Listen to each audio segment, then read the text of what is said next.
वास्तविक श्रीमद् भागवत क्या है, जानिए कथा मनीषी 108 श्री राधा मोहन दास की श्रीमुख से।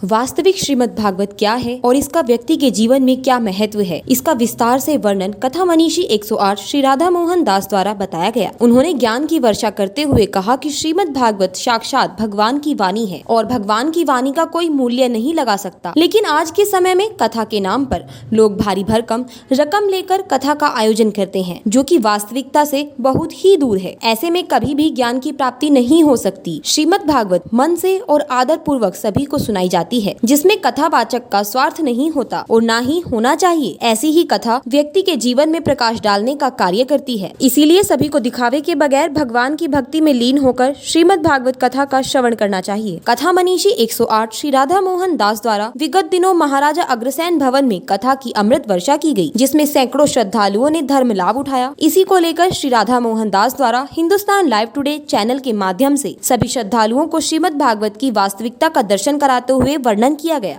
ये अभी आपके श्रीमुख से कथा की अमृत वर्षा हुई है महाराजा अग्रसेन भवन में जी। तो आप क्या संदेश देना चाहेंगे भक्तों को, कथा का क्या महत्व है व्यक्ति के जीवन में? वास्तविक तो बात पहली ये बात है कि हमारा सनातन धर्म है ये, और सनातन धर्म को हम बेचते नहीं है। और आज जो भागवतें बिक रही हैं 10-10 लाख और 20-20 लाख और 50-50 लाख लिए जा रहे हैं और देने वाले दे रहे हैं इनको, तो इनसे पूछा जाए कि कभी भगवान के वाणी को या भगवान के शब्दों को बेच सकता है कोई? उसका मूल्य होता है क्या? कभी नहीं हो सकता है। इसलिए हमारे लिए भगवान कृपा से जो तुम्हारा होता है थोड़ा बहुत बाजे वालों का उनका लीजिए, परंतु 10-10 20-20 लाख लेकर के तुम जो अपने में लगा रहे हो, ये भागवत का नियम नहीं है। दूसरी बात, भागवत पर स्त्री का बैठने का अधिकार ही नहीं है, क्योंकि स्त्री कब रजस्वला हो जाएगी और किस उसमें होगी, तो इसलिए कभी भागवत पर बैठने का ही नहीं। भागवत कोई साधारण वस्तु नहीं है, भागवत साक्षात भगवान का स्वरूप है। और भगवान का स्वरूप होते हुए गरीब कराना चाहे तो वो तो नहीं करा सकेगा आपसे भागवत, है कि नहीं? आपकी डिमांड इतनी है, आपका रहन सहन इतना ऐसा है, तो ये संतों का काम नहीं है। और वास्तव में पहले तो संत ही लोग इस कथा को करते थे, क्योंकि वो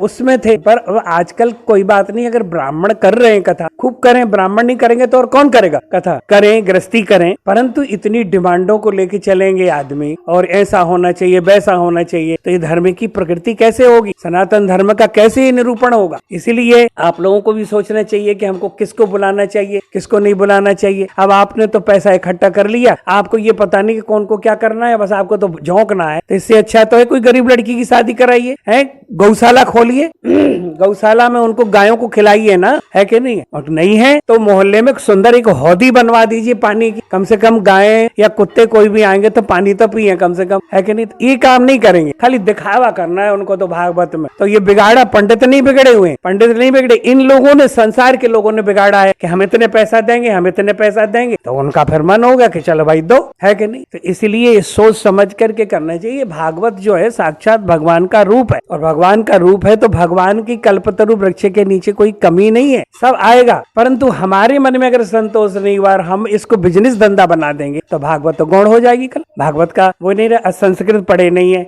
गुरुजनों का अध्ययन पास में बैठ के किया नहीं है, गुरुजन की सेवा करी नहीं है कि नहीं? बस दो थोड़े से भागवत के 2 शब्द सीखे, भागवत शुरू कर देते हैं, इससे क्या होगा? ये तो भागवत अलोप हो जाएगी कल। इसलिए विद्वानों से मिलना चाहिए, बड़े अच्छे अच्छे पंडित ब्राह्मण हैं, उनके पास बैठना चाहिए, उनके बैठ करके उनसे शिक्षा ग्रहण करना चाहिए, तब ये होता है। ऐसे थोड़ी होता है कि बस 2 दिन में हो गई और भागवत को सीख लिया और हो गई भागवत, तो गलत बात है ये सनातन धर्म का प्रचार कभी नहीं होगा इस प्रकार। इसलिए भागवत स्वरूप को देखिए, और भागवत साक्षात भगवान का स्वरूप है। इसलिए हम तो बस यही कह करके आपको बात बताते और प्रणाम करते।